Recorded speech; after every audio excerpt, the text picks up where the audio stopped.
Alright, we're going to do a little bit of a garden tour here.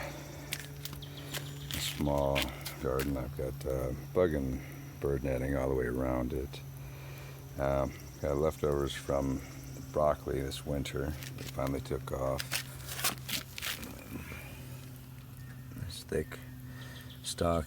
Didn't give me a lot of broccoli, but it's alright. Got some corn growing in here. I got a mixture of yellow peaches and cream, as well as got some silver queen as well that I picked up that I planted in there.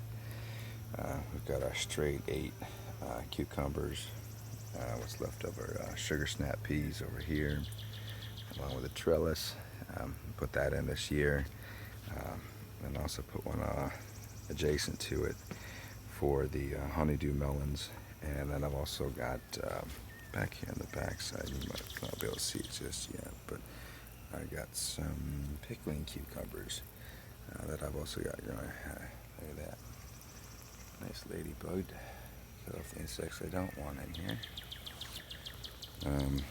So getting back to the tour, these are some heirloom beefsteak tomatoes we've got growing on down in here.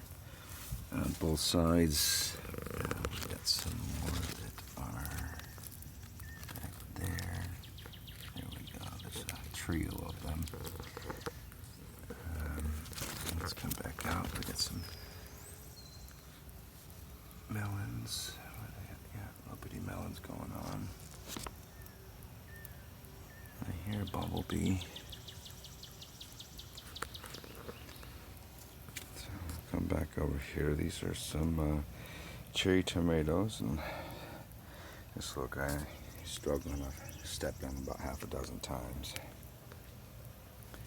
And then of course we got some more corn down here.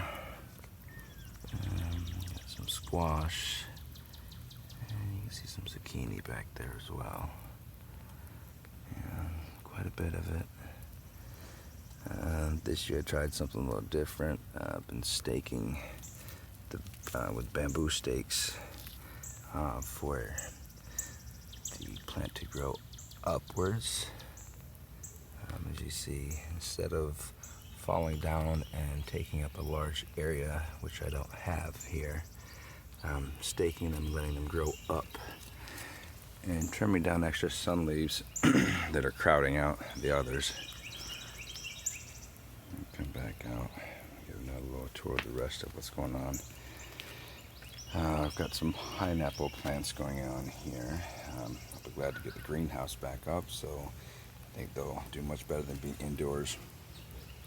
Believe it or not, this is a snippet from a sucker that I took off of one of the beefsteak heirloom tomatoes, and as you can see, it is grown and started to flourish in here.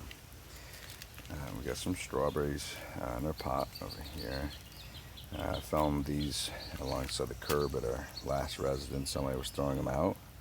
I guess maybe they felt that chip, they needed to throw it out, but that's really the only thing that I've found wrong with the pots themselves. I've also got another, this is a hitchhiker, so I don't actually know what variety it is. And when I say hitchhikers, I didn't plant it.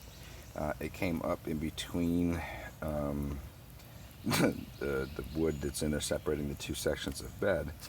So I'm hoping it's either a Cherokee purple cherry tomato or a Sun Sugar cherry tomato. We'll find out. Then we've got our mojito mint in the back. This is some broccoli that has gone to flower, actually second time over. So I've had this plant now in this pot for probably 2, maybe 3 years, and it's produced a lot of my other broccoli, which you saw already in the garden earlier, and I had probably 6 others from the winter, which were removed out. But let's move on. I've got regular mint over here. I just did a trim back. It was all encompassed from here to here. It definitely takes over. Then I have some potatoes. These are russet potatoes, actually. I took 2 potatoes They went to seed, and if you don't know what that means, they begin to grow little spuds or eyelets out the side of them. Then what I do is I cut them up, sectioning so that each little green little stem that comes out has a bit of meaty potato left to it. I'll let it sit for 24 to 48 hours so it hardens up, if you will, and then I'll plant that with the green piece growing upwards. So I had about 15 of those little pieces. I put my best 12 in here, so I have 3 of those per bucket. And these are russet potatoes, so I'm hoping that they don't break the buckets. Then over here I have some raspberries. These are 2 different types of raspberries. One I've already had a yield off of this year, as you can see, and it looks like we've got some new growth coming in here, which I'm going to guide up into the cage. This other one has not produced yet this year. Again, I'm going to guide it back into the center of the cage. Let it grow up first before it starts to fall over.